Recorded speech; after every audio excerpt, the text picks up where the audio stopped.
This webinar is being live streamed. It's setting it up right now. You're amazing. I don't know if you can go on and like glance at it and make sure things look okay. You can shoot me a text.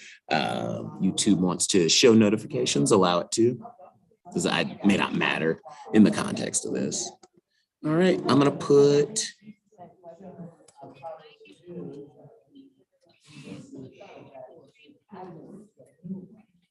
awesome. Thank you so much. Bye. All right, I think we're all set up and ready to go. Yeah, I think we are. I'm so happy to see you in person. So good to see you in person. I feel like it just doesn't happen enough. I know it. So I realized I did not set up slides for you. I can send them to this email and just talk. Okay. I was gonna say it's very chill and chillable in the room. It is.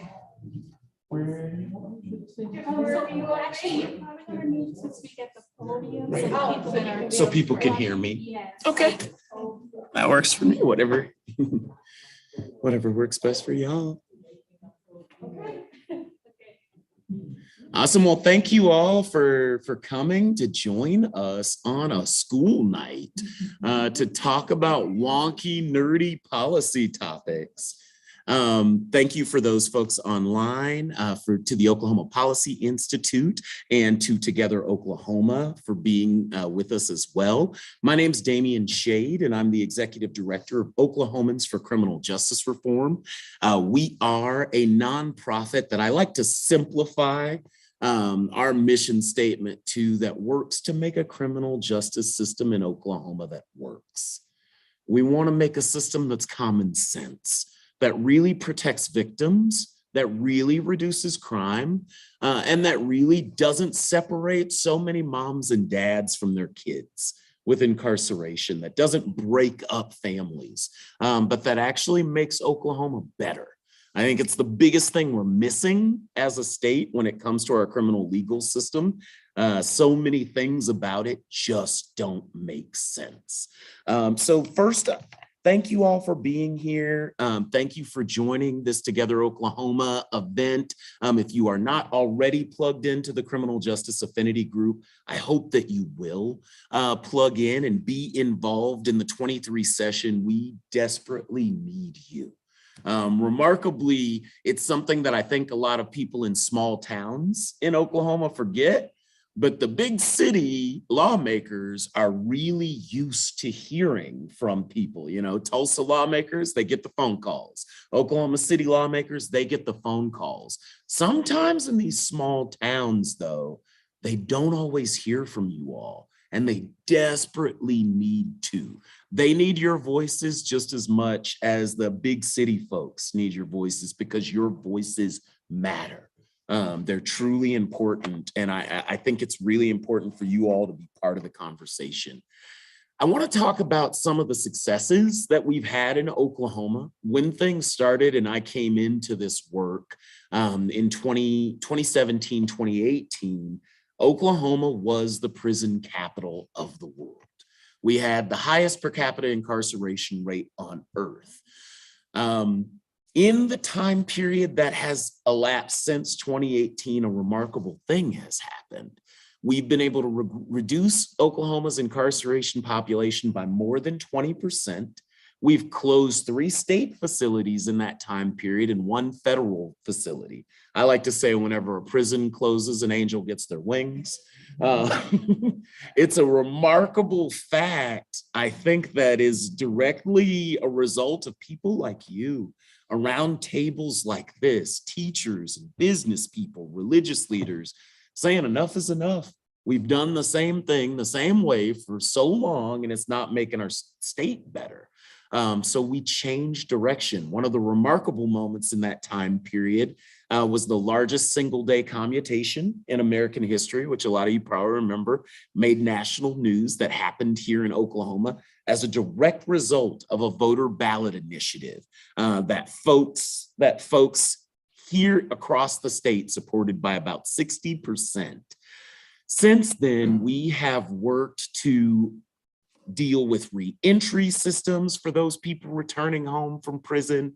We've done significant work around things like fines and fees. Last year, some of my friends at the Oklahoma Policy Institute and my organization were involved in a bill to eliminate almost all of the fees that are assessed to children in the criminal legal system, which is kind of a crazy sentence when you put criminal fees on a 12-year-old. Of course, we know 12-year-olds don't have jobs.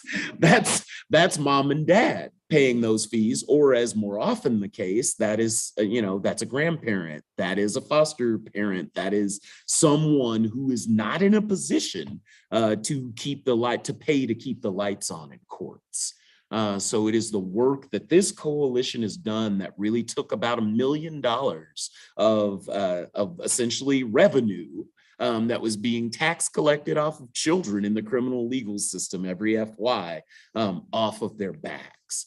So that is a really powerful thing that I'm really proud of. And then one of the other things I definitely want to make sure and highlight, this last session, Oklahoma was one of 2 states in the nation to adopt a clean slate law. That is a law to create a computerized expungement system, which is just a really complicated way to say there's about more than 100,000 people in Oklahoma who right now have barriers to employment, housing, and education, that when the clean slate system is done, those barriers will be gone. For folks who don't know it, if you are justice involved in Oklahoma, your unemployment rate's about 5 times higher than the state average. If you are justice involved in Oklahoma, your likelihood of experiencing homelessness is about 10 times higher than the state average. So people in these communities need an economic chance. It's funny, so much of this is just about the common sense notion that if you're trying to do the right thing, you're trying to drop your kids off and take them to school and live your life and be left alone and leave others alone, the court system shouldn't make it harder for you to do that. Shouldn't make it harder for you to drive to work. Shouldn't make it harder for you to buy medication for yourself and your family. Shouldn't make it harder for you to feed your kids. And Oklahoma's clean slate law is one of many pieces of legislation that we've worked on in the last 4 years that will help hundreds of thousands of families across this state. So what's next? What are we looking at? I know my colleague, David Gately from the Oklahoma Policy Institute is going to talk in a little more detail about the things that we're hoping to do this next legislative session. But there's really 3 principles that are kind of the bedrock of the way that I think about our system right now. 1, treatment should be easier to access than prison. I'm going to say that again. Treatment should be easier to access than prison, right? The Oklahoma Department of Mental Health and Substance Use Services estimates that there are between 500,000 and 700,000 Oklahomans who need significant mental health and addiction treatment. Our current funding allows us to take care of about 1/3 of those people, 1 in 3. That means 2 in 3 Oklahomans who need that treatment, who need that care, are not currently getting it. It's something I like to say all the time to police officers when I speak to them. It's wild that if someone walked up to a Quick Trip or, I don't know what you guys have in Ardmore, if it's Quick Trips or if it's 7-Elevens, I feel like it's a battle between our counties, which we have. But if you walk into a filling station and you're out back and you buy some illegal drugs, there's no waiting at the county jail. You will go to jail that night. That's how it works. If you walk to a state-funded facility and you tell them, I am desperate, I am struggling, I don't think I'm in danger tonight, I think I can make it through the night, but I'm struggling with addiction, I'm hurting my family, I'm hurting my friends, help me. They will put you on a list. Sometimes it can take 4 to 6 months, I am told, routinely. No waiting at the county jail, 4 to 6 month waiting list for state-based treatment. And we are surprised when our mental health crisis becomes an incarceration crisis. We get what we funded.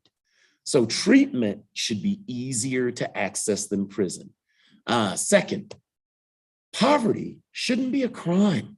You shouldn't be able to go to jail or more likely to go to jail because you're poor.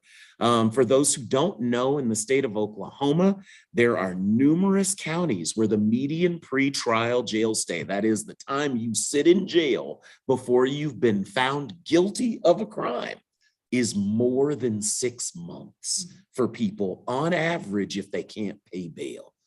Truly bananas. It's one of those things that we don't think happens in America, right? Sounds like something that would happen in a banana republic or some dictatorship. Happens all the time in the 77 counties in this state, and in several of those counties, it's happening on an average basis. The other piece of that I'd be remiss in mentioning is, of course, fines and fees. We know that there are millions of dollars of criminal court debt hanging over the poorest rural and the poorest urban communities in the state of Oklahoma. And there's no other way to describe it. It's a tax.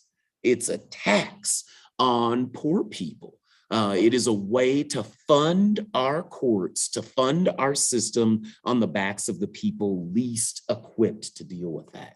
And then the last thing that I'll say here is Oklahoma's got to come up to the times. We can't live in the 20th century anymore. It's the 21st century, and our criminal code, that is the laws that are on the books, haven't been updated since the Backstreet Boys was a new band. Like that is what we are talking about. And for those who might remember that, that's more than 20 years ago, right? Like whether you like the Backstreet Boys or you don't like them, they are not new music. Our criminal codes shouldn't be older than the music groups we listen to. There's something fundamentally broken about that. And so it is critical for Oklahoma to have a system that ages with the time. So these three pieces: treatment should be easier to access than prison. Poverty shouldn't be a crime, and Oklahoma needs to move into the 21st century. These are the guiding rubrics for how I'm thinking about advancing things. And I'd love to hear from each of you what you all are thinking. I'm going to pass it over to David Gately from the Oklahoma Policy Institute to kind of expand and talk about what we're doing this year. Thank you, Damien. Can everyone hear me okay out there? Awesome. Thank you for that setup. And sorry, everyone, I'm doing this virtually, but I'm just happy I get to be here and get to share with all of you. As Damien mentioned, I'm going to be talking about looking forward. What are the priorities that us as a coalition that cares about these issues and are working on this in the state, what are we thinking about for the next legislative session, whether that be on the issues that Damien talked about or others? So I'm going to dive into those. Let me see if I can pull up my screen real quick. Okay, are you able to see this? Okay, now let's see if this works. Okay, can you still see it? And can you not see my notes? Can you just see the... Okay, great. I can just see Damien, so I'm going to go with, he gave me the thumbs up there. Okay, so my name's David Gately, everyone. I'm the criminal justice policy analyst at the Oklahoma Policy Institute. Again, I want to thank you for being here. It's really great to see that people are interested in this issue, especially as we gear up for the legislative session. As Damien mentioned, it is so incredibly important, especially right now, to work on these issues, to get informed about these issues so that we can talk with lawmakers, really get some things changed. So I was tasked with going over some of OCJR's and our shared priorities for the next legislative session, like I mentioned. Hopefully just give a little bit of information about those issues so we can all be better informed.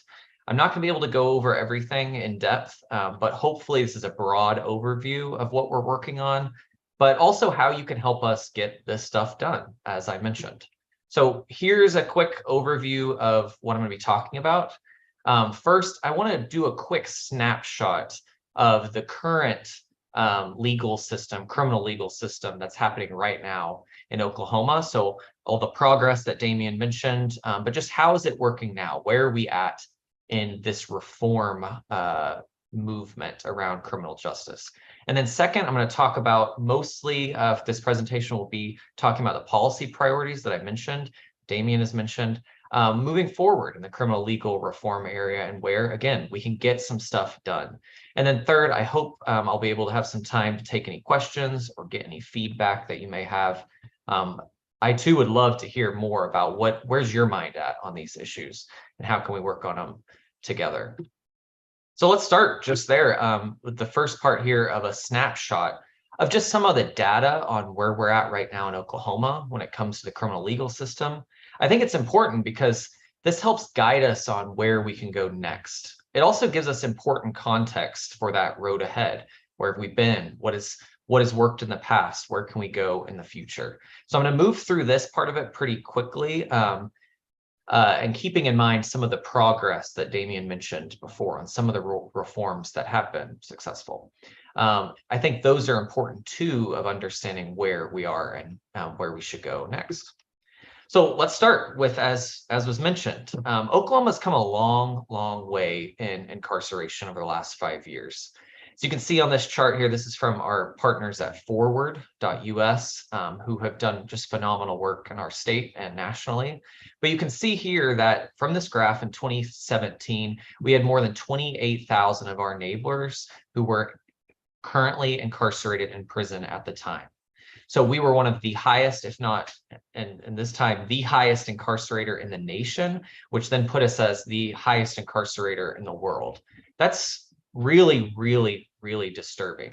But you can see here, this graph shows that prison population has begun to decline since reforms that were implemented in 2016 took effect in 2017. And then you can see where we're at now. It's a remarkable over 20% decline in the prison population since 2017. And again, it reflects the fact that the criminal legal reforms that were put in place, voted on by the people, voted on by their representatives, have broadly worked to reduce the incarceration population across the board. And that's particularly true for State Question 780, which I'm going to talk about here in a minute a little bit more. But that has been effective. It's working as intended. And this is a really good thing. This is a good story about incarceration in Oklahoma.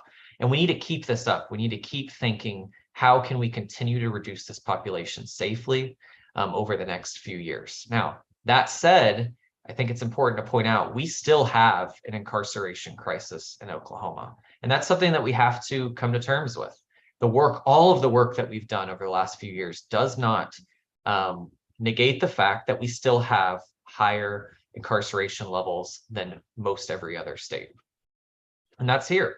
We still see that we have the third highest incarceration rate in the country, just behind Mississippi, Louisiana. This is a imprisonment rate per 100,000 people.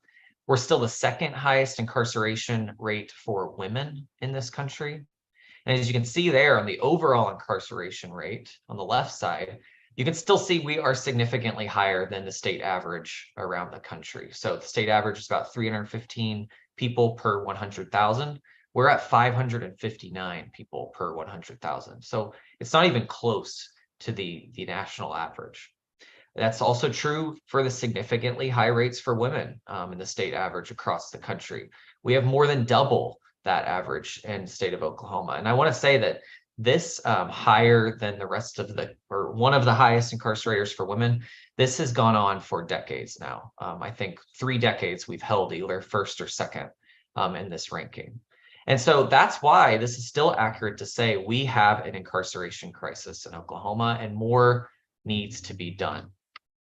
That crisis also plays out in who in Oklahoma we are sending to prison. The incarceration rate for Black Oklahomans is 5 times higher than for white Oklahomans. It's also true for Native American populations and Hispanic Oklahomans, where the imprisonment rates are still higher per capita than white Oklahomans. There's no explanation for this other than the racial disparities that exist at every step in the justice system.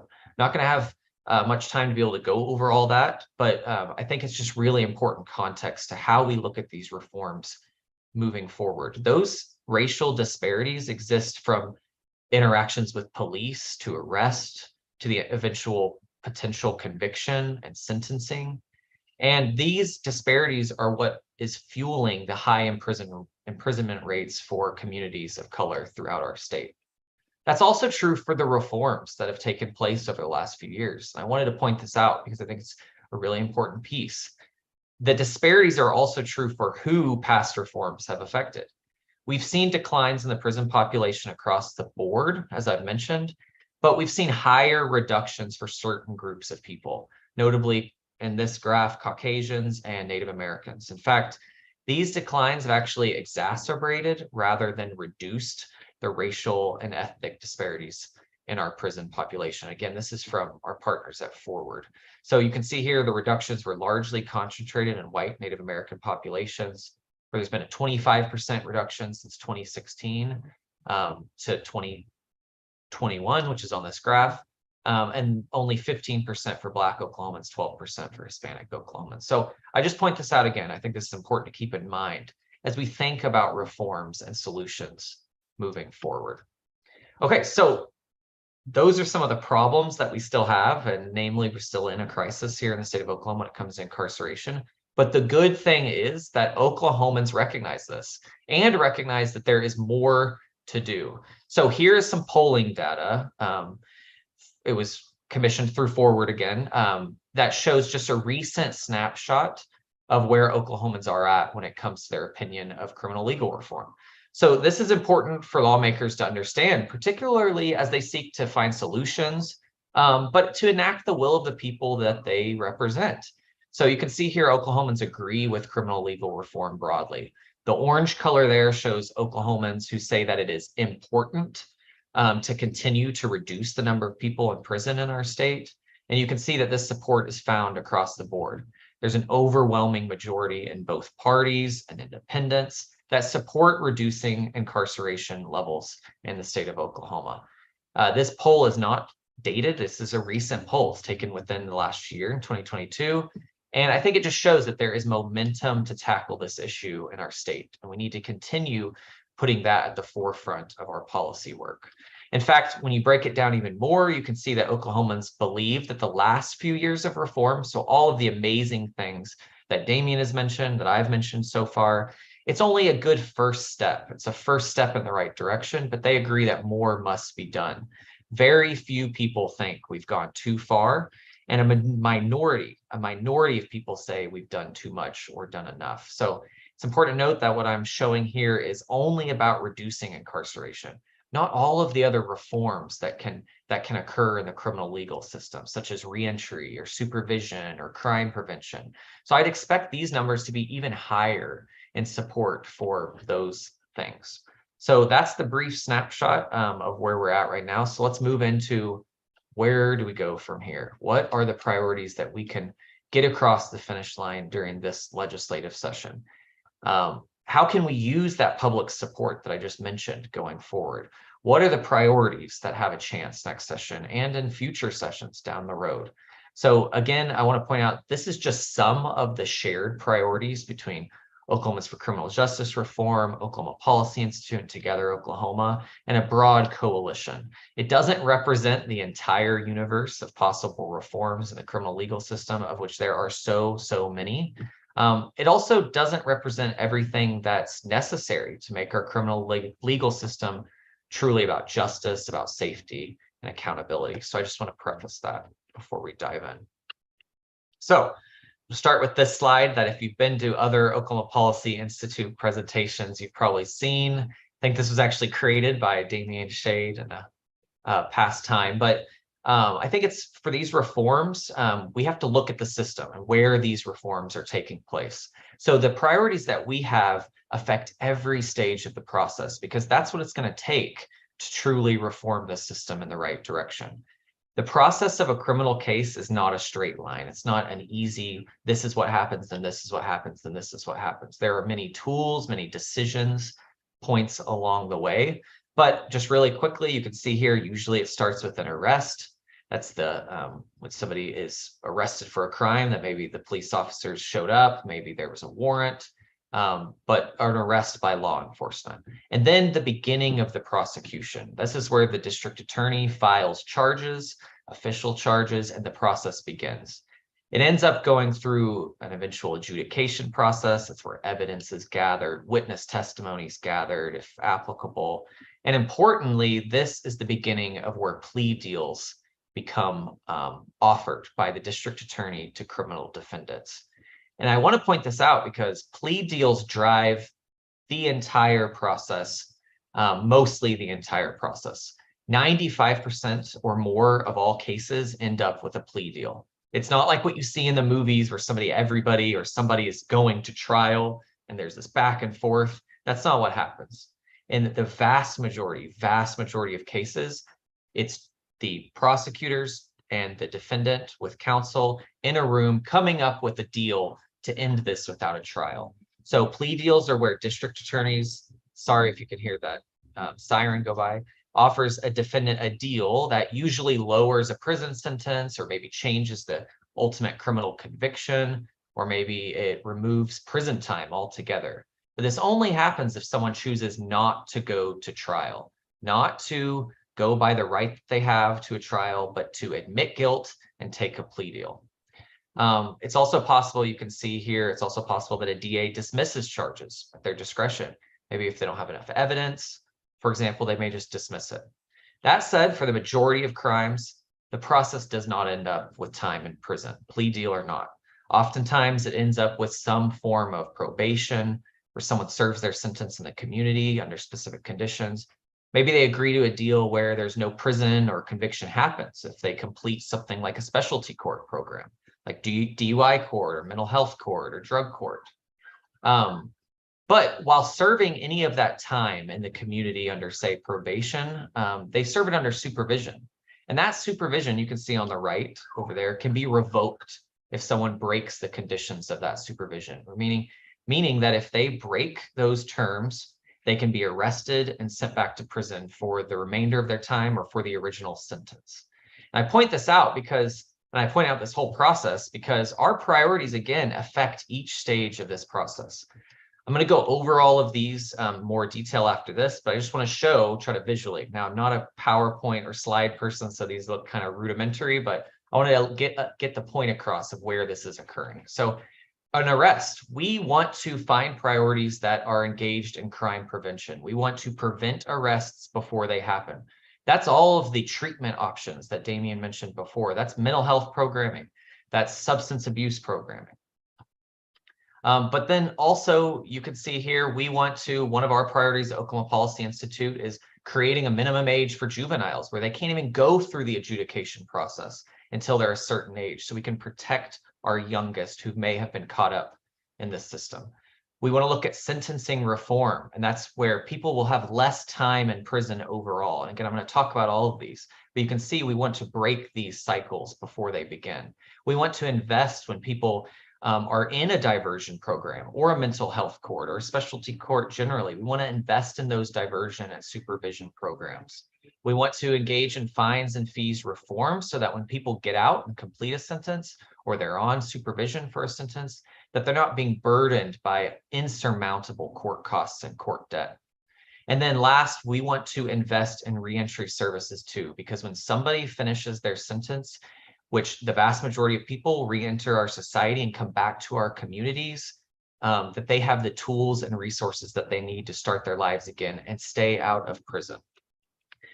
So that's the process. Let's dive into the priorities. I'm going to dive into some of them as well with a little bit more details, but I wanted to start by showing OCJR's policy priorities that they announced at a wonderful event a few weeks ago in Oklahoma City. I was able to attend that.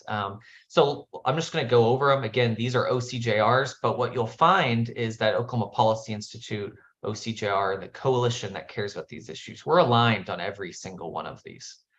First, we should modernize Oklahoma's outdated criminal code, as Damien mentioned, with common sense sentencing reform.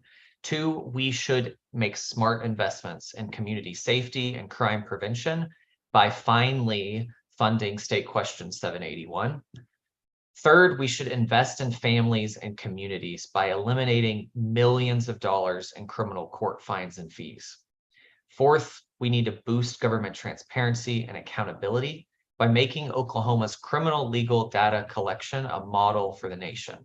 And then last priority, fifth, incentivize work by developing an employment-centered reentry and supervision system in Oklahoma. I'm going to dive into all of these, so don't worry if you're like, well, what does number 3 mean? We'll go over it. So here's ours, and this isn't our full list, but these are some that I wanted to highlight today, and then also point out one that is just one of our priorities as well. So first, we too want to fund criminal courts and court services through state tax revenue so that Oklahoma's courts are not reliant on fines and fees from some of the poorest Oklahomans. We should fund State Question 781, as I mentioned before, so we can increase access to mental health treatment, substance abuse programming, crime prevention services. And that means for every county in the state, not just our biggest counties, Oklahoma County, Tulsa County, but for every county in the state. And then one of our priorities is to establish a minimum age of adjudication that allows Oklahomans under a certain age to receive social services and what they actually need instead of being convicted and adjudicated in a juvenile court. These are some of our youngest Oklahomans who need this protection. And I hope that we'll be able to talk about this more in the future. It's not something I highlight much today, but I wanted to at least point it out. So again, these are just some of the priorities that we align with through OCJR and the coalition, and we support each of these priorities moving forward this legislative session, and we each have a different role to play in this process. So let's just start with the first one that I want to highlight today. What does it mean to fund criminal courts and court services through appropriated revenue so that Oklahoma's courts are not reliant on fines and fees from low-income families? This is our priority of fines and fee reform in the state of Oklahoma, which is sorely, sorely needed. Right now, the majority of court and court services are funded through these fines and fees. Now, I think it's kind of important to differentiate the two. A fine is what people think of as the punishment that comes with committing a crime. This is supposed to be the deterrent effect that, well, if I commit this crime, I'm going to owe a fine to the court. I'm going to have to pay it. A fee is just an added cost that goes to fund so many different things, including things like courts, district attorney's offices, county clerks, vital court services, like victim services, for example. So if someone doesn't pay these fines and fees, as I mentioned before, it can lead to an arrest warrant, and it can even lead to potentially time in prison and jail for non-payment. This issue affects all of Oklahoma. You can see there in the graph that I posted that with fines and fees assessed per capita, it actually harms rural Oklahomans most acutely. You can see Rogers County has the highest fines and fees assessed per capita. That's more than Tulsa and Oklahoma County, which is much larger. You can see that's way down the list. The yellow bars there are rural counties that this is affecting. And I think that is very, very important to point out to lawmakers and to our neighbors that this is affecting all of Oklahoma and rural counties especially. Many of this debt, or much of this debt, goes unpaid because people simply cannot afford to pay the fees, which creates a funding problem for our courts and court services. It also makes law enforcement just debt collectors for our communities. Also, I may have moved one over. Sorry about that. Also, we have to just reduce the number of these fees across and assessed across the court system. And we need to replace it with funding that's consistent and reliable budget appropriations so that our court systems and court services, law enforcement, are not perpetually underfunded when people aren't able to collect on the fines and fees that they've been assessed. There's multiple ways of doing this. One that we support and was most recently last session introduced was to repeal out millions of dollars, tens of millions of dollars in fees that go to fund administrative agencies and things that have really nothing to do with the court, or sometimes even with the actual crime that someone is convicted of. So here I put an example. This is from statute. This is a real fee. So this is a fee for a simple drug possession charge. So most simple drug possession charges are now misdemeanors. There's a $100 fee that goes into a fund called the Trauma Care Revolving Fund. Now, Trauma Care Revolving Fund, vital piece of the statute, of the statutory code. We need this. We need to ensure that people are able to get trauma services when they need it. But why are we funding that off of a fee that has nothing to do with simple drug possession. So we're just create a dumping ground for fees and revenue to fund vital things like a trauma care revolving fund. Why do we not just fund it like we fund every other or many other vital services in Oklahoma? Why does it have to be off of the backs of some of the poorest Oklahomans? Last session also, there was a bill passed called House Bill 3925, which made it easier for judges to waive some court costs out completely, just reduce them to zero. We need to make sure that that is implemented correctly and that the working group implementing that stays with the law and makes sure that it's actually truly about waivers of fines and fees. So that's just another policy note. But looking forward, we should ensure that people aren't going to prison and jail when they can't pay just for simply being poor, whether that's on a misdemeanor or on a felony charge.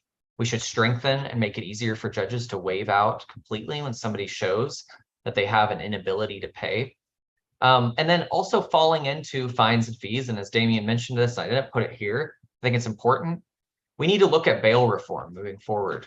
It may not be this session, but that too is about criminalizing poverty and making the fact that the poorest of our neighbors are having to sit in jail simply because they cannot pay. That's part of this conversation too.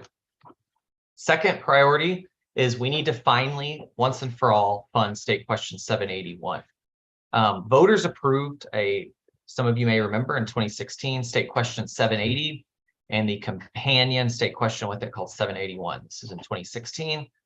Really quickly, State Question 780 reclassified some crimes that were felonies to misdemeanors. Notably, simple possession of drugs became a misdemeanor. And this is important because felonies can carry and oftentimes carry prison sentences, while misdemeanors usually don't. So 780, as I mentioned before, led to less felony convictions in the state. It meant less people are going to prison, as you can see, as that continues to decline. And it has saved the state tens of millions of dollars in incarceration costs. Now, the companion State Question 781 required that the money saved, so that tens of millions of dollars saved from less incarceration, be reinvested into county level programs that treat things like mental health issues, drug abuse, and also crime prevention services in every county in the state. But that piece, 781, State Question 781, has never happened. The state legislature has never invested in State Question 781. Not a single dime of savings has been allocated to the appropriate fund. Not a single dime of savings has been reinvested in the county level. So the question is for lawmakers, where is the money that voters approved? And this was not by a slim margin or some fluke. This is a majority of Oklahoma voters. You can see there on that's the 100% all precincts reporting for that measure that night in 2016.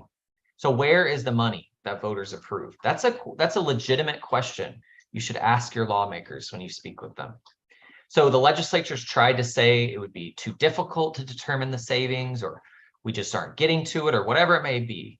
So groups in this coalition, including Oklahomans for Criminal Justice Reform, Oklahoma Policy Institute, one of our data programs, Open Justice Oklahoma, we work together to come up with a formula to estimate the savings and ensure that we have a really good picture of what the savings from 780 are and how we should reinvest them. So now that excuse is no longer, that's not what lawmakers should be saying, because we know how much the savings are.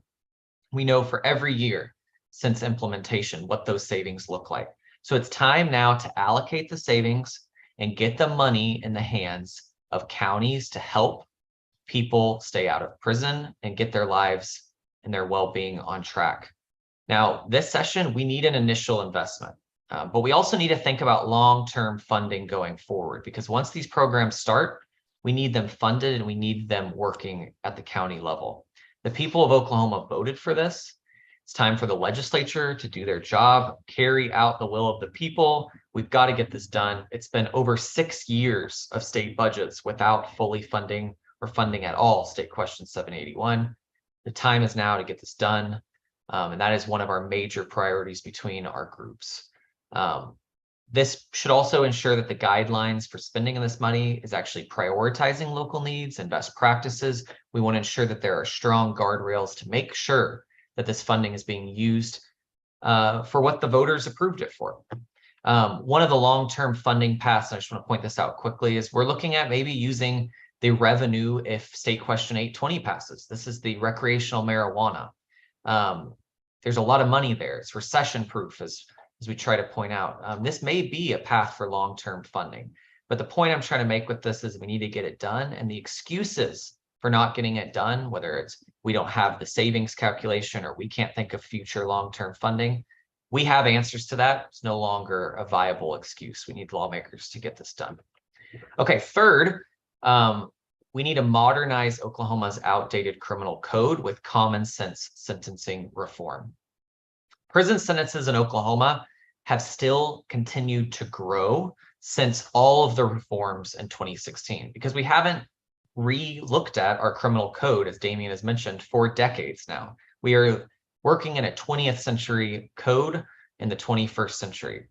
Mean sentences have increased by 28 months since 2016. Medium sentences increased by 36 months, which now puts it at 13 years as our median sentence in Oklahoma. Oklahoma's harsh sentencing laws are driving over incarceration in the state. It's worsening economic outcomes for people across the state. And it's doing all this as research has shown us that long, harsh sentences do not deter future crime. In fact, they actually probably increase recidivism moving forward. So the criminal code still allows, and prosecutors and judges continue to use it, extraordinarily punitive sentence terms for all sorts of behavior. The repercussions of these sentences result in longer prison stays, and also those prison stays reverberate. They have long-lasting downstream effects for decades and decades for our communities.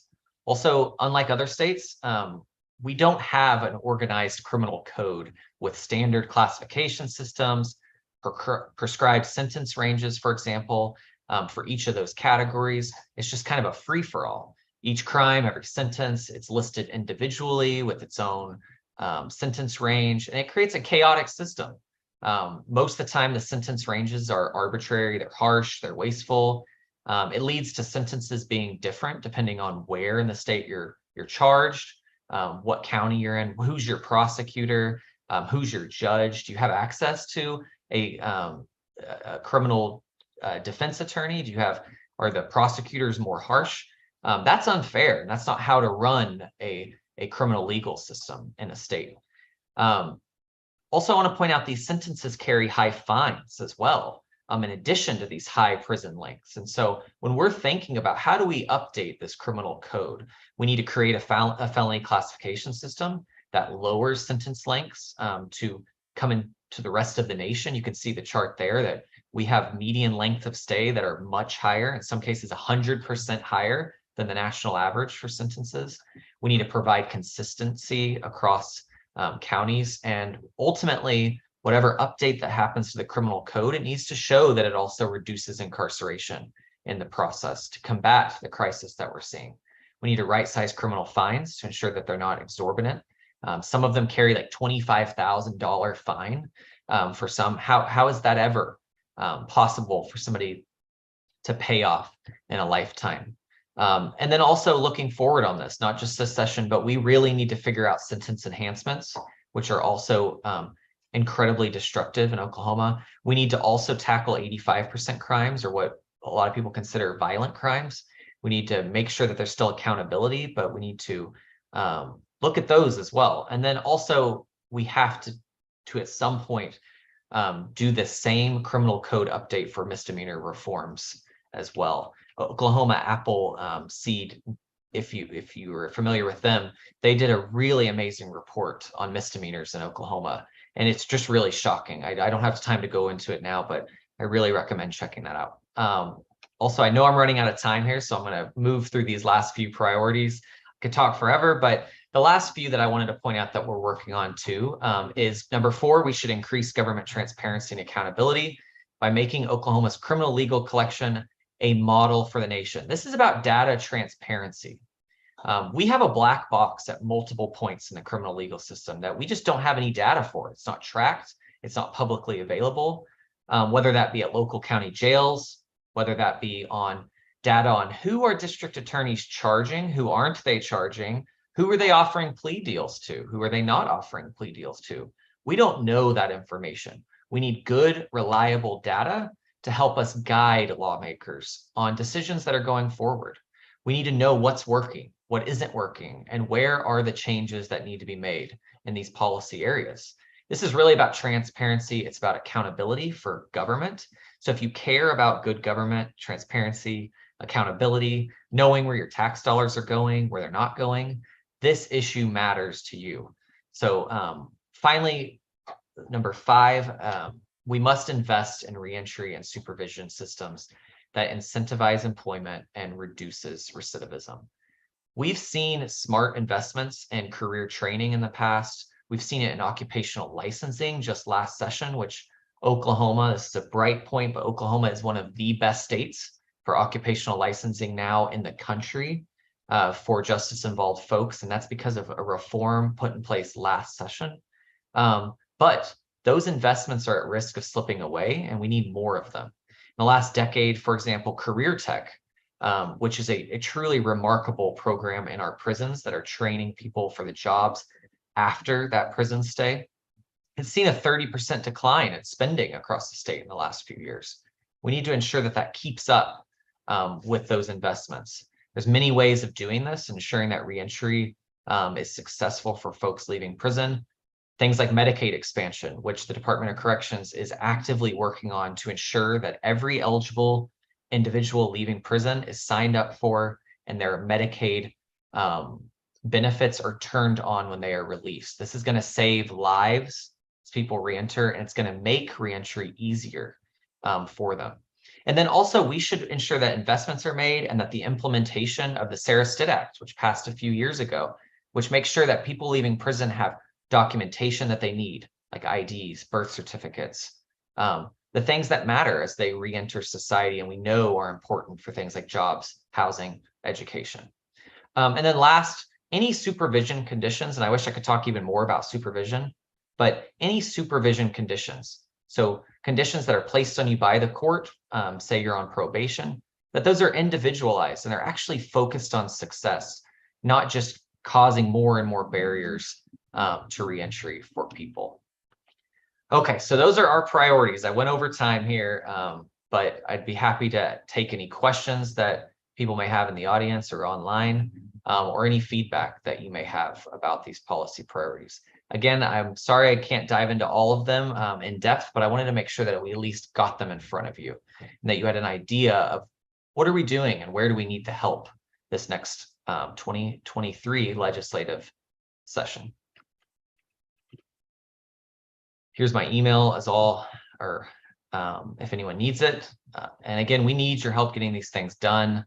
That means staying engaged with OCJR, Together Oklahoma, Oklahoma Policy Institute. These issues truly affect us all. So is there any questions out there before I end this up?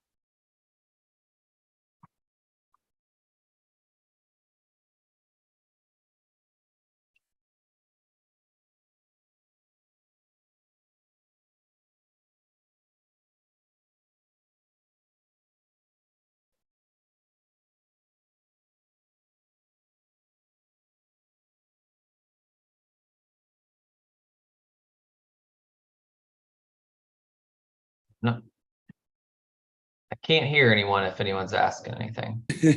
I can answer that question. So Roxanne asked, after 781 funding, will they be compelled? Counties be forced to do mental health courts and that sort of thing? And there isn't compulsion for it, but the way that it will work, there will be a large pot of money that the Oklahoma Department of Mental Health and Substance Use Services will have. and counties will be able to apply for those funds like a grant program. So there have been a number of programs through the Department of Homeland Security, for example, on the federal level that are modeled like that take a list of attributes and best practices that you have to have in programs and say, hey, if you local government reach out to us and say, we want to do that and we will abide by these standards, we'll fund it.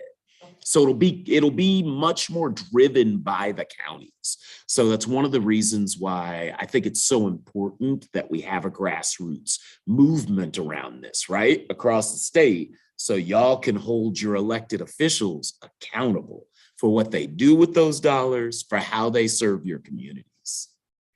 And mental health court is a perfect example of how those funds can be spent if it makes sense for a county. Some counties have them, some don't. But this would be a perfect example of how that may be spent. But they certainly can't spend them for roads and bridges. You cannot spend those funds for roads and bridges. That is not the case. Any other questions?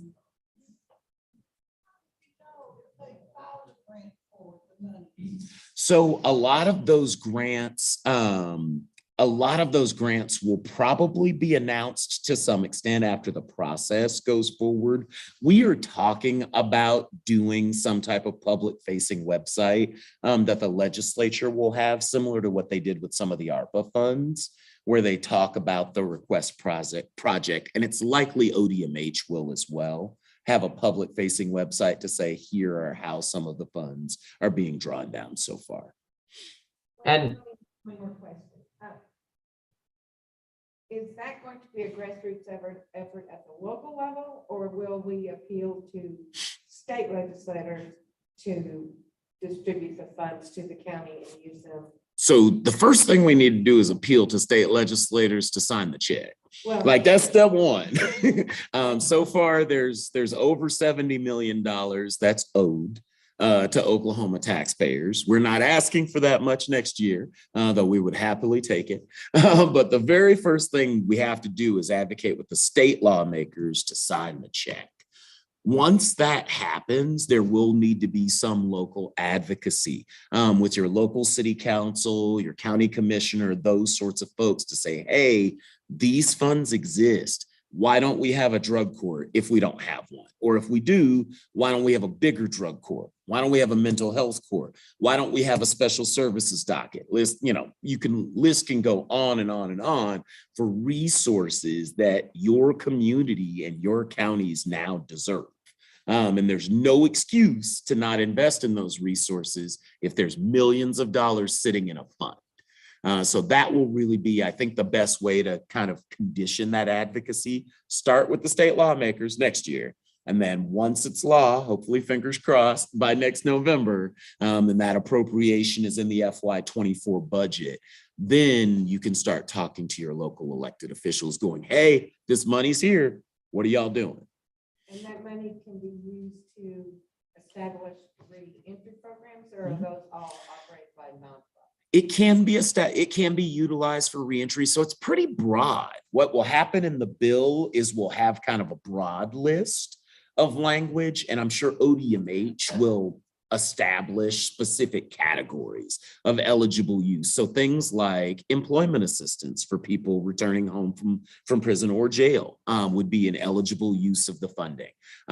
There's just a long list. Services for people experiencing homelessness, especially where there's been interaction with law enforcement and that sort of thing. Absolutely an eligible use of funding. it really is focused on local needs that make sense. It's not a prescription across the state coming from the legislature. It's about what do you need to prevent crime and create safety in your communities. That makes sense. It's not just relying on incarceration. Yes, sir. I've had to deal with a young, a man who's been homeless, mentally ill, and I've been helping him for about 10 years plus. And housing has always been a problem. And he spent a lot of time in the county jail. Here in Ardmore. In Johnston County, okay. He's a Native American, so he got out of state court and he wound up going to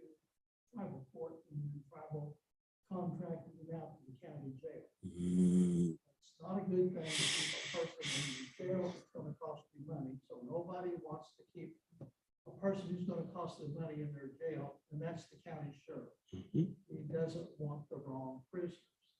So consequently, we're doing a lot of bad housing, putting the people in the jail. And then if they get out of jail, how do they get a housing choice voucher? Well, a housing choice voucher will pay you over $800 a month now, Mhm. but there's not hardly any housing choice vouchers, especially for people coming out of prison. They're at the end. They're not even eligible for all of them. They're not even eligible for all those federal vouchers. Yeah, it's definitely something we want to work on. It's on the list. And can I just point out, I hope I'm not interrupting anyone, but from that last speaker, there is an interim study this week. So an interim study is through the legislature, lawmakers call on experts. There's one on post-incarceration housing barriers on Thursday morning, 9 a.m. Tune in online. We also have a housing policy expert on staff here at Oklahoma Policy Institute who's thinking really hard about these issues. And it's absolutely something we have to tackle in the reentry space moving forward. Thank you for bringing that up. Just imagine if in 1980, instead of declaring a war on drugs, the United States had declared a war on homelessness. Could you imagine how different our country would look today? Let's you had a question? My question is, since the for-profit prisons in Oklahoma love high incarceration rates, will they be using their political clout to fight the reforms or stop them? Oh, they already are, right? Like there are, we could have a longer conversation offline, but there are a number of pretty well-funded, what they call super PACs and other groups that are parts of private prison lobbies, corrections association lobbies, law enforcement groups, fraternal order of police, like groups like the District Attorney's Council that take sometimes tax money and sometimes private donations, blend them into a pot and use them to get aggressive prosecutors, aggressive sheriffs and deputies. All they want to push things back, right? There's been a multi-million-dollar ad buy in Oklahoma about the idea of being soft on crime for the last year. That is all these groups working nationally, really more so than they are coordinating exactly in Oklahoma, but Oklahoma's catching part of that. We are absolutely, so that's why you all are more powerful than that money, because you actually live here. You're actually constituents and citizens of this state. That money speaks volumes, but it's not more powerful than a bunch of voters calling their lawmakers and saying, that's not my Oklahoma. Voters are the key to beating that mass money thing, because that's going to happen. They have a lot of money. And by the way, they are hurting. I don't know if you've seen it, but 2 private prisons have lost their contracts in the last 6 years in Oklahoma. You know why? Because they don't save money. They cost money for the taxpayer, but they've been able to use creative accounting to try and hide their real cost. They've had a difficult path here, and I hope that we can make life more difficult for them moving forward. There's some questions online. Super. So is there a plan or a model of a program being considered for reentry in Oklahoma? So right now, the reentry model that we're kind of looking at is somewhat similar to Arizona, where the system is really set up from the moment people enter an incarceral setting to begin asking the question, what are your aptitudes? What are you good at? What do you like? Very, very early on. So your case management plan is all wrapped up in that. What are you good at? What do you like? What your, if they're going to put you through therapy and work programs and other things, it's all organized around those goals. So you tell them like, hey, I really was a pretty decent mechanic before I, started selling. So I could probably do something mechanical in an electrician's field, be a journeyman, be a plumber, those sorts of things. They get you on a path early. Right now, Oklahoma has this really ad hoc system where it's like at some facilities, there's training and resources and options. At many facilities, there's not. At some facilities, there's classrooms and ways that you can get into shop and start actually working with your hands and learning a trade and changing your family's lives. And in many places, there's not. There's lots of people still exiting Oklahoma prisons with $50 and a bus ticket. And that is just a fundamental betrayal of the system, right? Like, even if we were jerks, even if we were all people who were like, I don't care about those people, they did crimes. Who cares what happens to them? Well, they coming back to your neighborhood.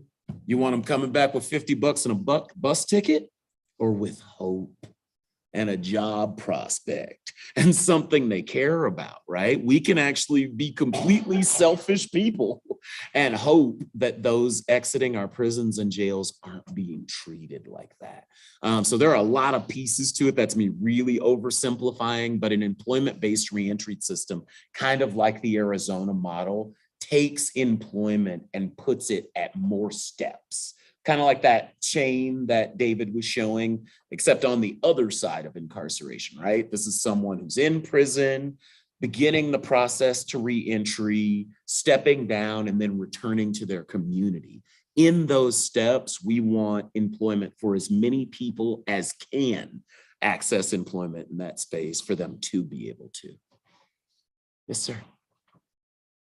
One of the other issues I think that's key is we all have trouble just managing the few dollars we may have. People that have come out of prison have no experience managing money. And they don't have anybody that really wants to help them manage their money.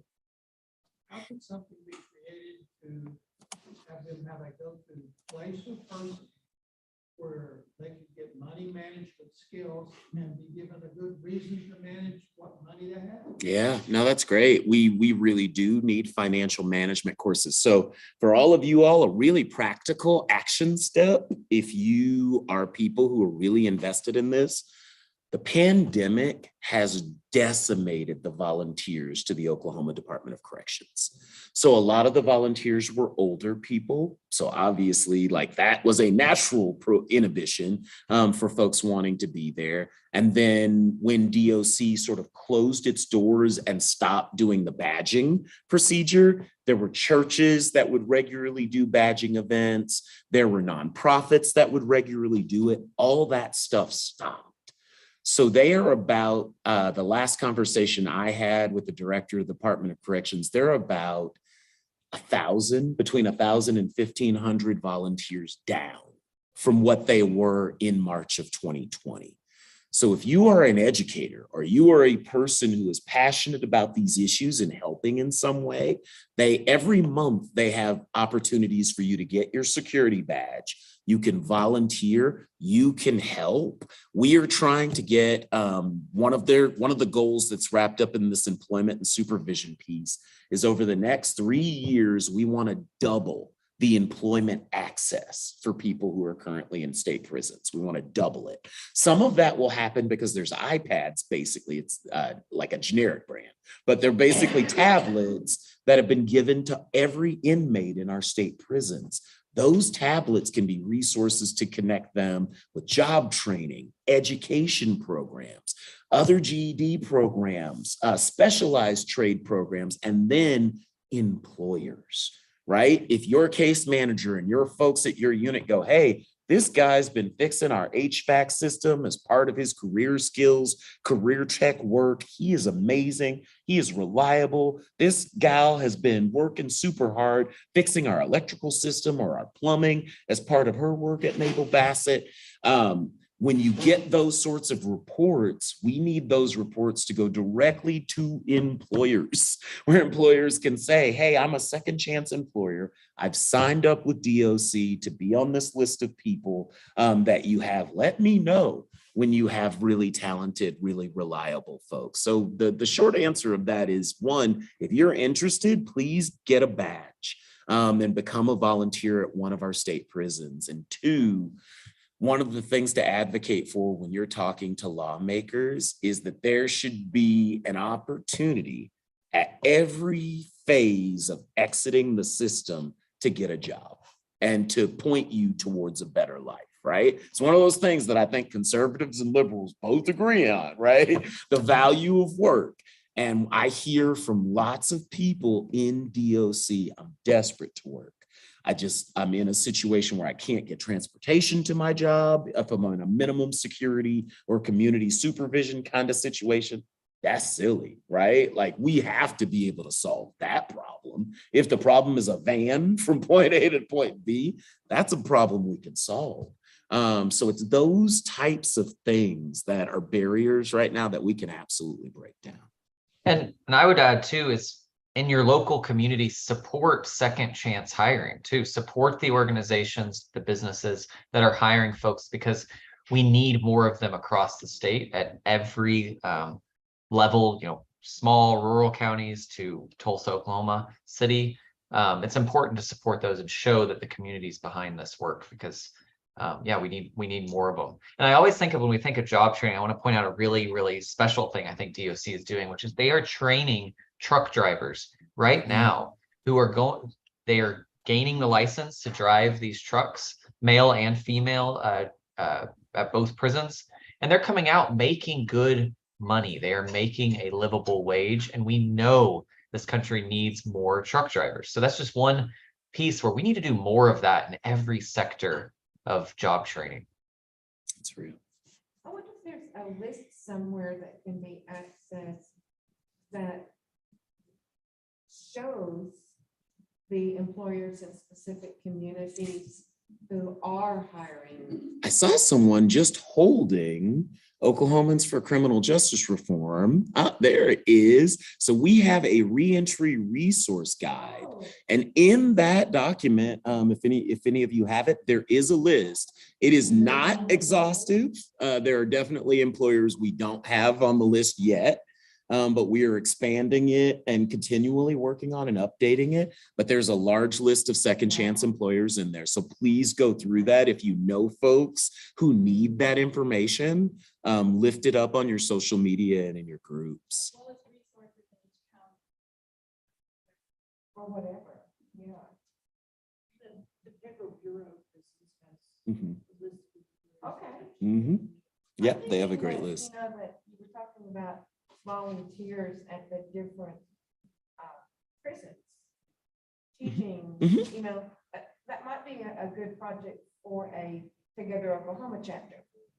You know, because there may be people in the Together Oklahoma chapter that are accountants or are bookkeepers or somebody that could teach basic budget, Mhm. you know, how to balance a checkbook, you know, that kind of thing. Absolutely, yeah, and it is needed. Again, the biggest needs they have, according to the head of the Department of Corrections, physical space.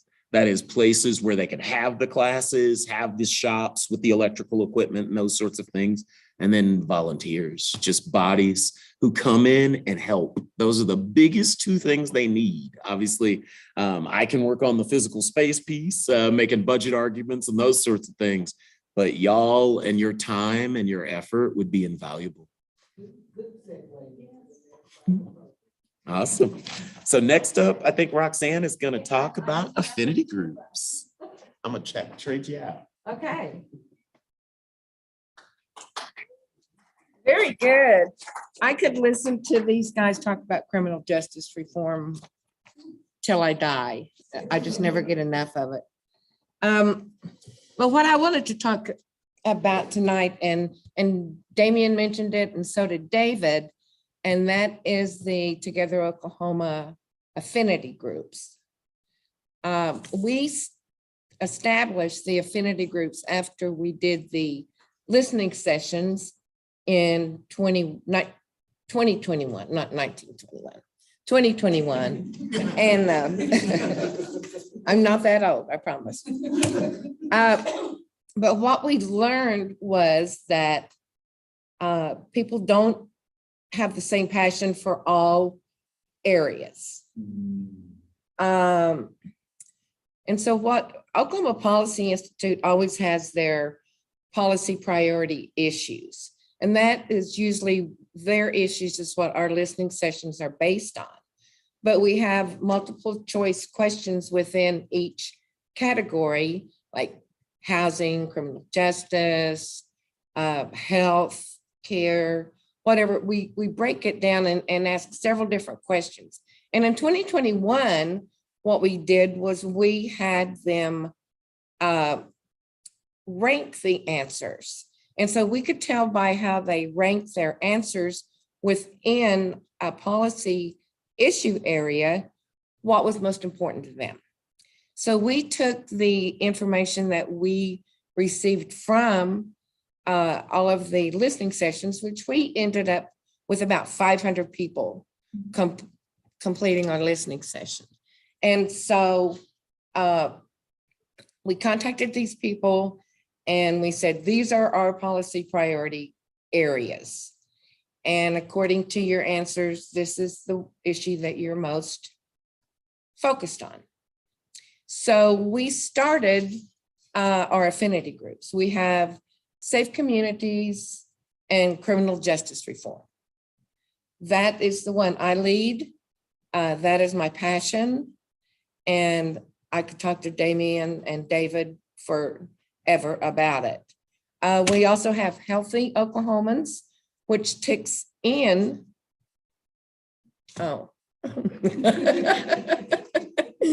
which takes in Medicaid, healthcare, that type of thing. We have Thriving Families. Thriving Families includes housing, taxes, minimum wage, that type of thing, stuff that affects people's families and whether or not they have a good life, that they're not in poverty and have someplace to live and their kids have a good education. And then we have one, and this is a very strong one, and this really came to us from the 2021 listening sessions, and it was even more focused on in the 2022 listening sessions. And I believe a lot of you in this group did participate in our 2022 listening sessions, but that is strengthening our democracy.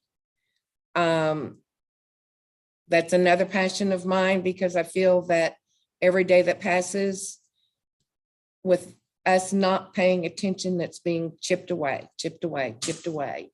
And if we don't start paying attention, it's going to be gone. So those are our 4 affinity groups. And I invite everyone in this room, everyone online, to join one of those affinity groups. These groups don't meet in person. They're statewide groups. They're all virtual meetings. And what we do is we gather together, and we have Oklahoma policy analyst who is focused in this area, like our housing analyst. David is our criminal justice analyst. We have a healthcare Medicaid analyst. They also attend these affinity group meetings with us. And what they do is they go through the bills that we're following, where they are in the system, whether they've just been introduced, whether they're in committee, whether they're going to be heard on the floor, whatever step the bills are.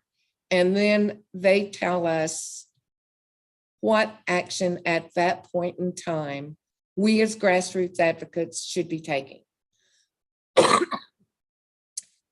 We also invite the people who attend the meetings to sit in on the committee meetings, either in person.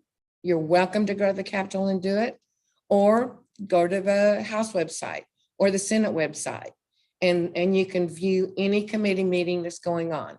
There's a schedule, a daily schedule, and you can see which ones are going to be heard that day.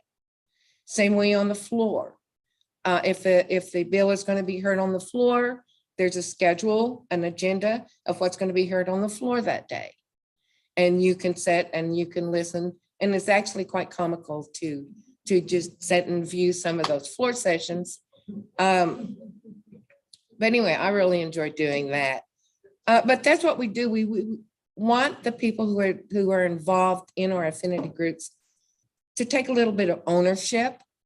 And we want them to sit in on or listen in on the floor sessions, sit in if they want to. The committee meetings, the interim study that's going on, like David was talking about, that's coming up Thursday. You can find any of those online at the OK House website or the OK Senate website. Most of these criminal justice interim studies are in the House right now. And that's where you'll be able to find that one on Thursday.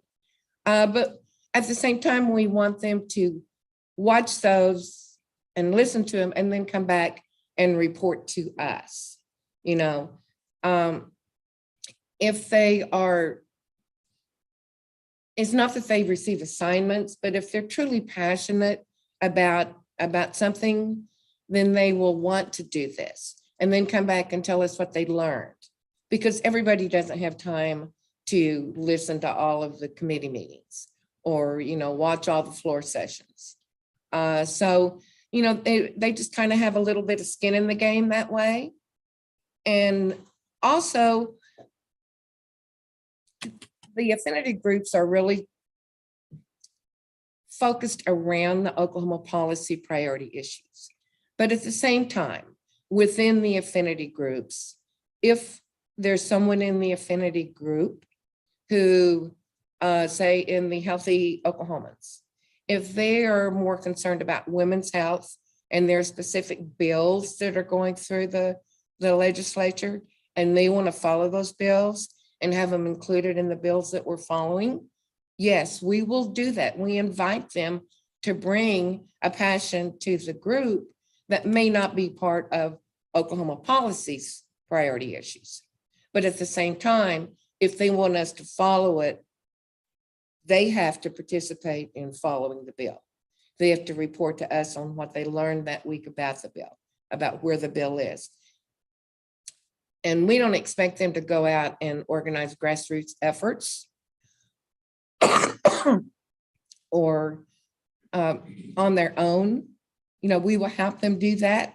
If there's stuff locally that's going on in your community that you want help with, you don't have to do that on your own. We will always help you with any, and that's what the chapters are for. But mainly the groups, the people in the groups, we want them to be involved. We want them to learn how to talk to their legislators and not feel intimidated. We want to give them information so when they do go or call or email, they will have the data and the information behind them so they can talk intelligently. I think that's what confuses a lot of people. They don't know about a subject, and so they're afraid to do it. That's our job. In these affinity groups, we provide them with all the information they could possibly need to reach out to their legislators and to make good arguments why or why not something should be passed. So it's mainly our hope just to develop advocates that have a deeper commitment to seeing the change made that they want to see. Because we all deserve an Oklahoma where all people have enough to eat, have a place to live, aren't put in jail just because of the zip code they live in. There's a lot of good about Oklahoma, but there's a lot that could be enhanced and made better. So that's what our affinity groups do. And I invite everyone to reach out and get involved. And I think Vita's up next.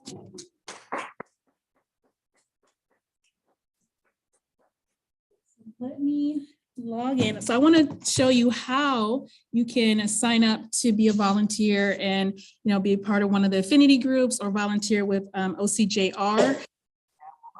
Oh, no, who is this? Not that, that's not it. So if you go to our website at okjusticereform.org and you click about and then go to opportunities, you will see volunteer profile, okay? And this is a way that you can show us what type of engagement opportunities you're interested in. So you click on that and you're going to see something like this. You will see this exactly. So now turn away, don't look at my, I'm about to log into my account. Just a moment. Give me 1 minute.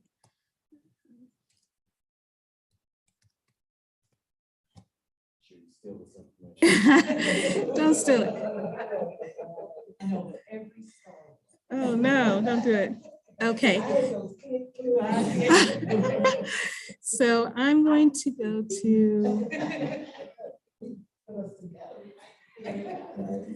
All right, so I'm going to go through an interactive form. So if you're at this page, you can create a username for yourself, put in your email address so we can reach you. And then you can create your profile. So whatever your username you want it to be, a password, address, that's all pretty straightforward there. And put in your birthday so we can celebrate you when it's time as well. And the next page, you can indicate for us what your availability is. So opportunities will come up and we know, like, if you're not available in the mornings, we're not going to reach out to you for an activity that's in the morning, right? And then here you can put your general interest. So you can, a lot of times we often have advocates that speak at interim studies and share, how our policies are actually affecting them, or on a webinar or a podcast or at a community event. So if you're interested in something like that, then you would click, I'm interested in speaking opportunities, or community outreach. Community outreach will be like helping to educate, recruit, or involve others in criminal justice reform. So there's a wide range of activities that will fall under that. An advocacy group, that's where you will find one of your Together OK advocacy affinity groups, or one of our multidisciplinary groups, cross-disciplinary groups that are going to come up eventually, which we'll share with you more about at another time. We're also working on a project called the Square One Project to reimagine justice. And we love people to get involved from the community, whether it's artists, whatever you may be, to speak on this issue and share your thought and perspective. So that's another opportunity, as well as we have a fellowship for college students. And then we have an ambassador program for people that have been impacted by our justice system, that have lived experience. So you can indicate what your preference is, what you're interested in. If you are a social media guru, let us know so we can know that as well. And then you can also indicate if you have been impacted by justice system intimately, gender, race, ethnicity, or if you want to upload any documents. And then you would just submit your application there. And so once you do that, I'm going to show you what you're going to see. Once you submit your application, let me get out of here. And I'm going to switch to what you will see here. So this is my profile. So I can upload a picture of myself. I want people to know what I look like. I can, I will see here, over here, upcoming shifts. I can see what I've signed up for. I'm going to show you how to sign up for opportunities. So you go to this tab, opportunities, and you can look at actually opportunities a couple different ways. Oh, I have a problem here. So you can look at it as a calendar view, scroll down, and you can see, okay, these are the opportunities that are coming up in November. We'll have more. We just relaunched this, so there'll be more up there, okay? If that's confusing for you, you can also, if you prefer, look at it in a list view. Let's see if it'll let me do it.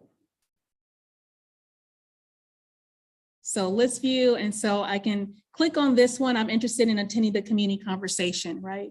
And so I can click on that, and when I click on it, I'll see what time it is, and then I can say, you know what, I want to do this one, and I can select it. And let's see here. Here, select. I need to look on it this way. And it will assign it to my profile.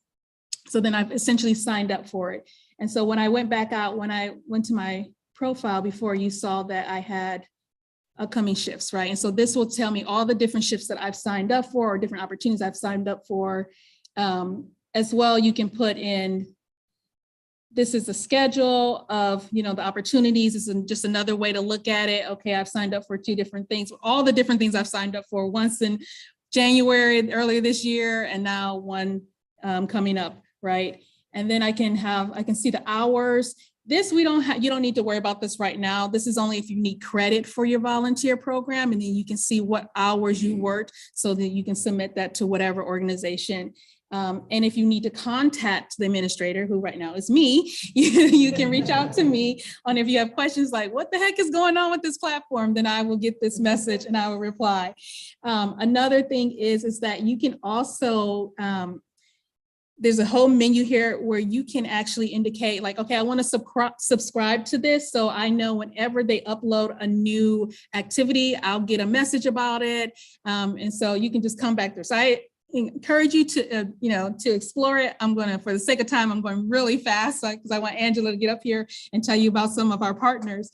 But yes, please go to this, explore it, create your profile, sign up for one of the affinity groups, you can attend one of our events. We need your help.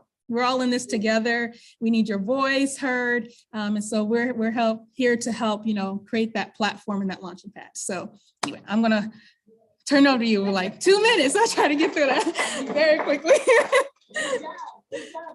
All right. And I won't keep you long. I was thinking about, David said something in his presentation about it being, the time is now. And Vita and I looked at each other because our theme for this evening, which I think could be a reoccurring theme, is it's time for action, it's time for change, it's time for justice. So the time is now, and this is just real quickly, I just want to give you some ideas. Sometimes we come to these meetings, we hear a lot of stuff, and we think, okay, when we leave, what can I do?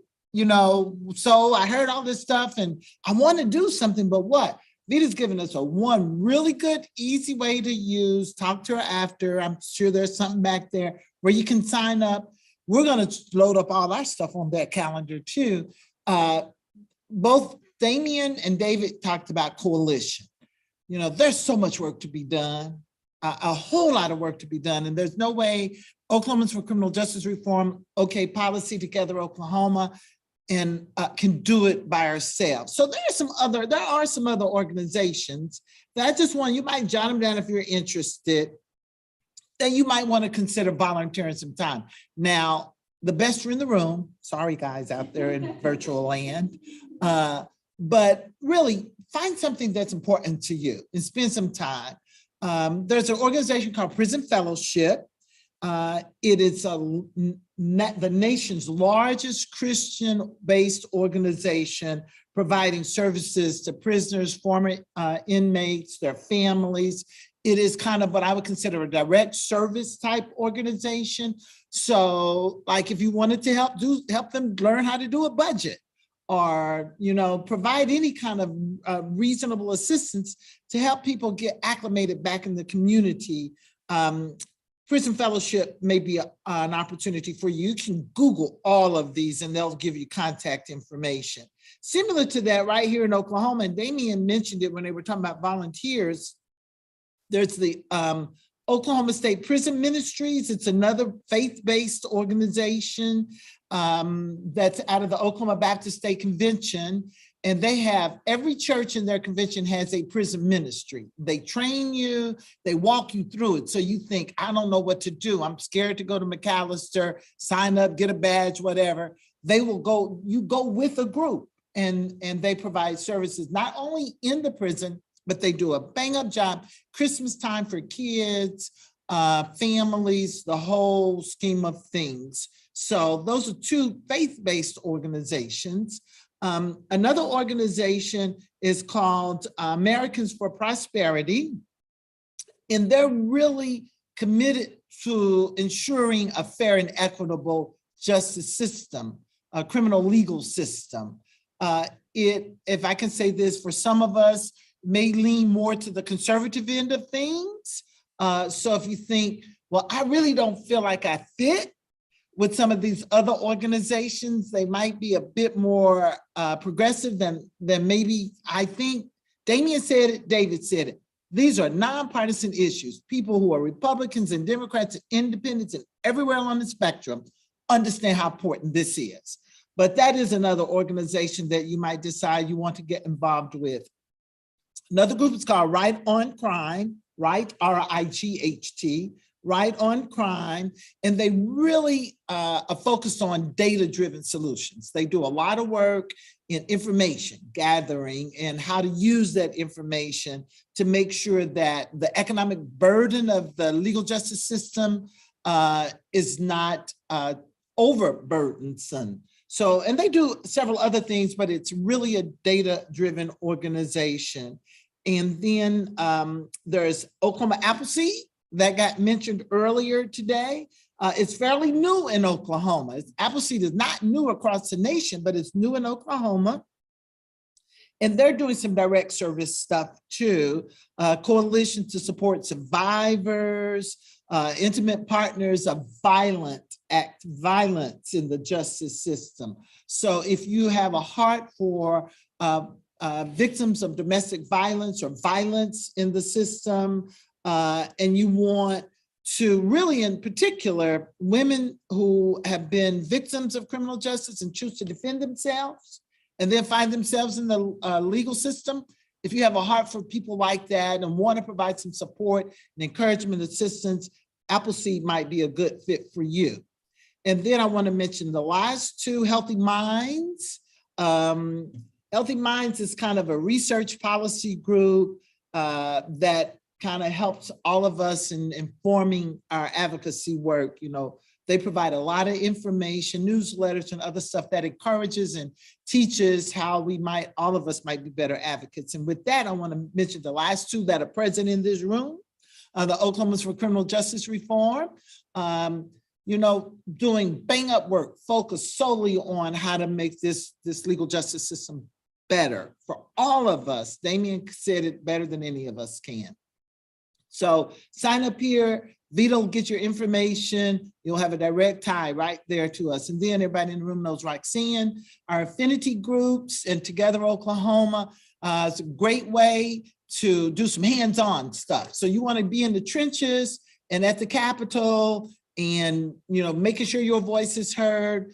Roxanne is right. Affinity groups meet virtually because they're all across the state. But my hope is this session, we can bring all those criminal justice advocates from our affinity group across the state to the Capitol on that particular day when all these organizations are there knocking on doors. And we might just show up when everybody else is not there. But certainly we may decide to coordinate an action day at home when we know legislators in home districts. So if you're interested in real tactical kinds of strategic actions in districts, our affinity groups might be a place, and our TOK chapter is a place for you to be involved. So I don't know who's ending this program. Damien, you coming back to say goodnight to everybody, Vita?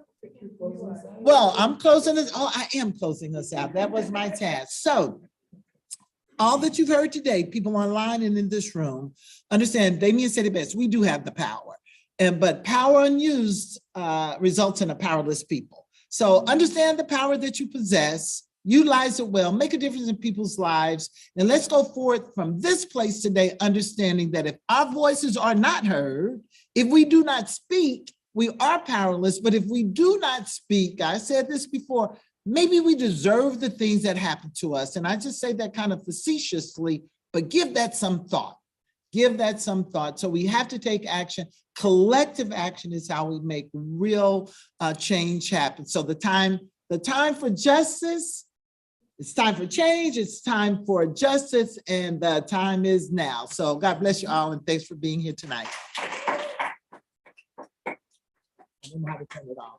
And I don't know how to turn it off.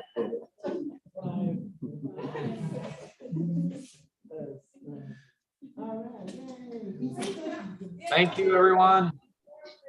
Bye, David. Bye, Damien. Thanks so much. Bye, David. Thank you. Thank you. Bye. Thank you. Thanks so much to everyone.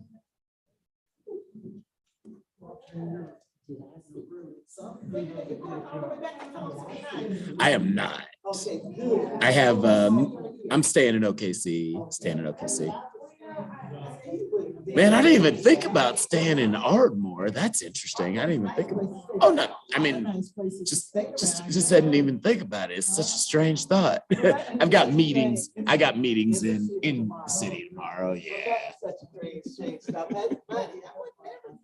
Well, no, it wasn't like a negative thing. It was just a thinking about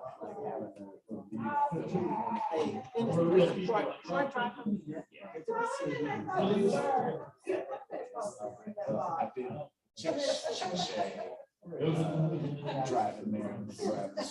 Oh, that's a lot. Yeah, that's a lot. Well, you gotta pull over. Okay, I'm going like that. Just pull over. Get out. Go stop it. Go to the service station. Get out of the car. Get a drink. Move around. I used to drive 3,500 miles a month on the average. I was a traffic city manager. I would drive. I was younger. But I was on the road 1 a.m. 2 a.m. a circuit, Langston, Foley, going to Lima, Taggo from home.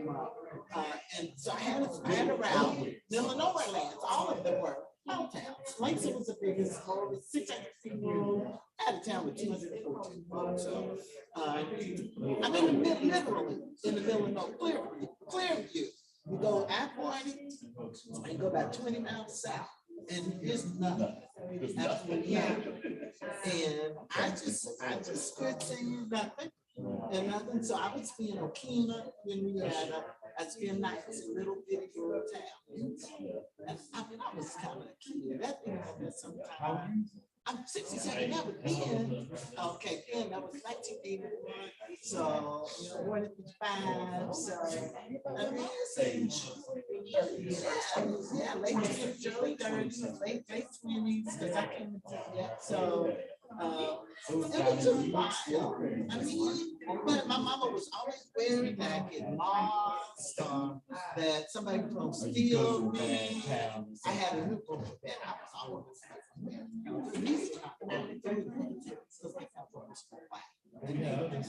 so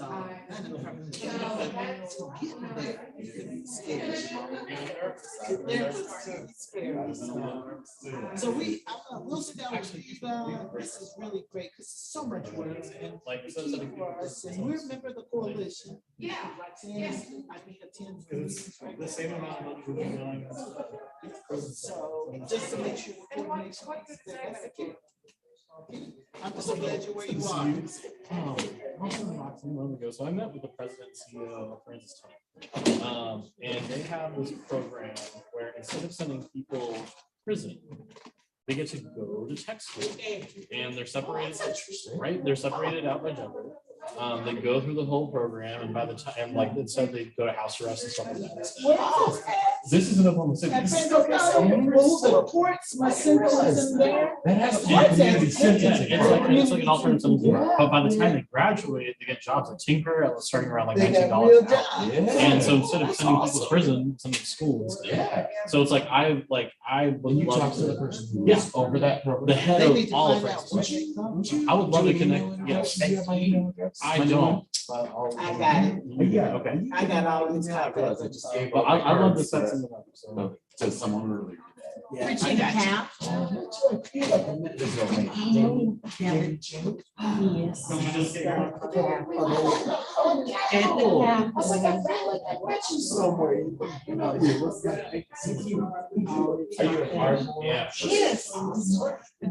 So what person is this art for? I'm a adult person, right? I'm a person who lives in so a couple folks told me they don't tip me art more. They were here. I was like, All the surrounding counties. I need to go home. I'm so tired. Yeah. That's great. I never expected them to come out on a school night. We're not school age. Your kids aren't. We don't have kids. They're gone. I know, I've had some good conversations with Tammy in that town room. Yes. I know she I can be haven't had frustrated. anything. I had some good conversations with her, though, at least on the criminal justice space. I know there's a lot of stuff that you disagree with her on. But in this space, she does Just seem everything she does and says. When she went up on that, baby formula at the border. I don't know if I saw this. What was that? She wanted there. She wanted the governor and the attorney general to send a letter to Joe. Oh, that would be fun. To get that baby formula. And bring it back here to these. I never heard about it. How long was talking about? Was it like a Fox News thing? I had, you know, I heard about that. she did a big thing. Made a whole big show. And there were several of them that were signing on to it. It was nothing. Retention, right? I've always- And so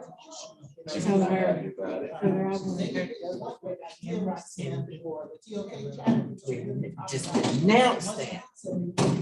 There's no baby shortage, baby formula shortage in Oklahoma. And she said, well, my constituents.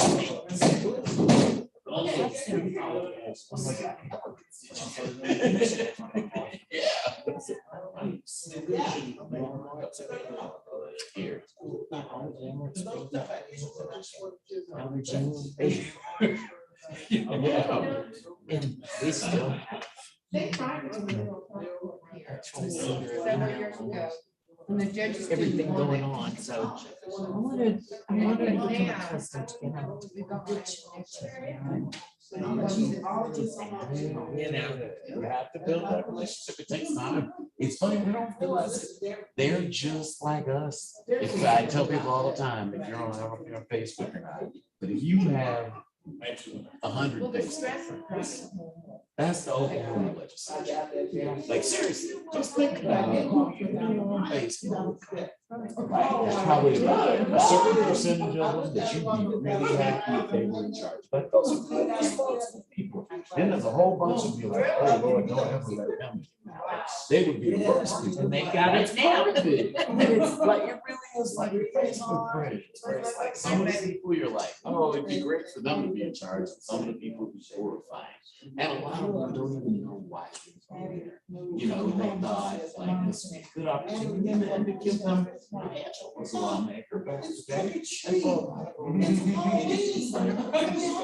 do some community service and it won't be an intense thing and they don't even understand the point of it, right?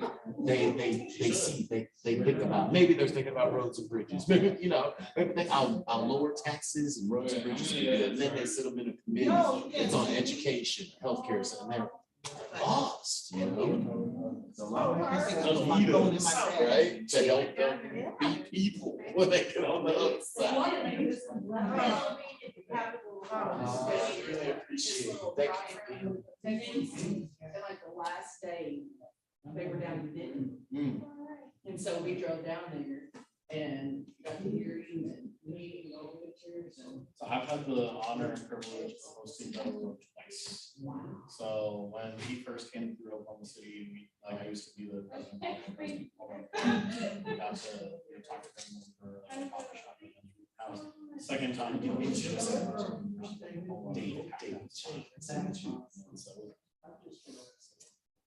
a girl there. She was living, currently living short. Yeah, I would not have guessed you would probably go for great. Has been writing letters since 2016. And still writes letters, has never met him until that day. By the time we got like, we were going this close and she was already.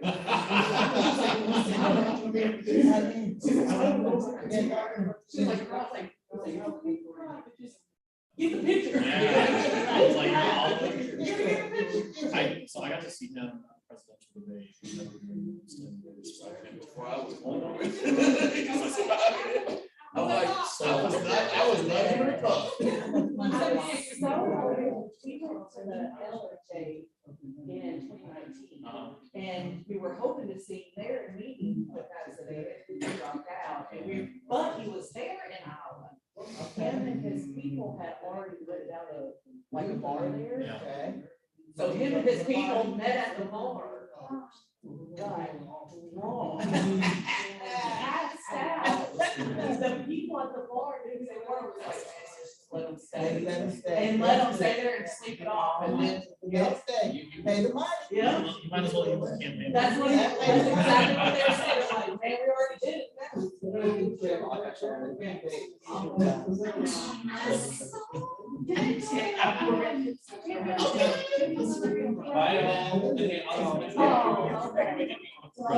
That'd be awesome. Thank you. This is my 16-year-old, she's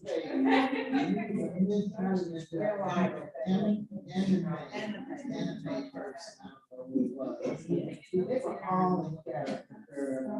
So this is the one. It's Halloween. It's Halloween.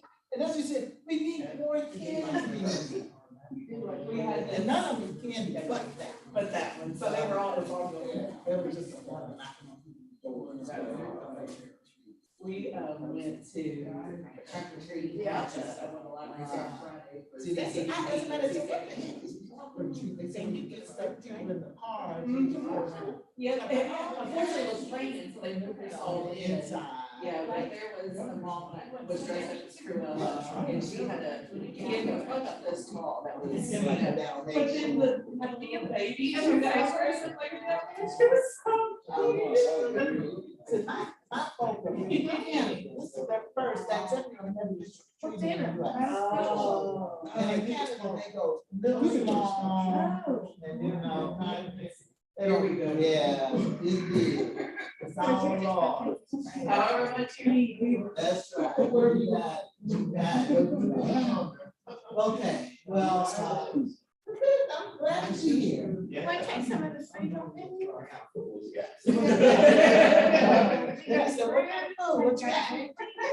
What you got? No, I'm getting stuff. You better grow it. Just try to look this. I don't know if I'm gonna get on my child.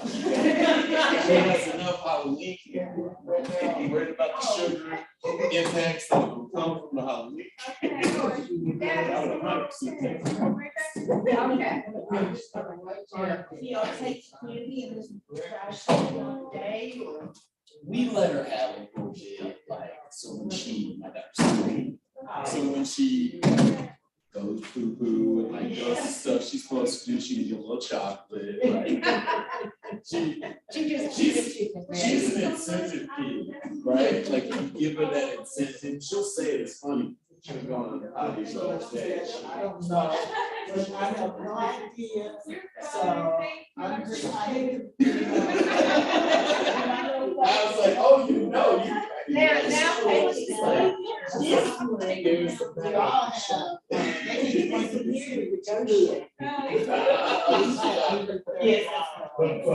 She would negotiate. Okay. I feel like that's the level my daughter's on. She's ready. She negotiated with her teacher.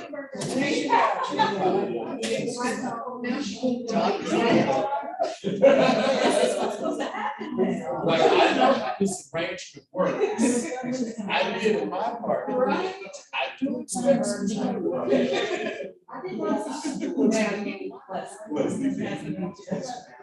Guys, you did a good job. Help with your notes. Just cool. Some people over here work for me. Like, y'all came from. Yeah.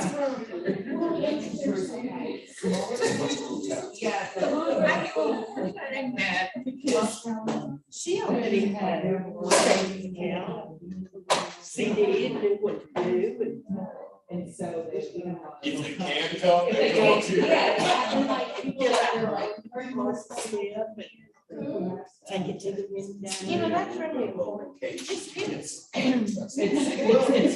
You know, the Grace Center has those classes that people can take to learn, like budgeting and how to balance a checkbook. I was listening to Damien and he was talking about, talking about the case managing doing this and getting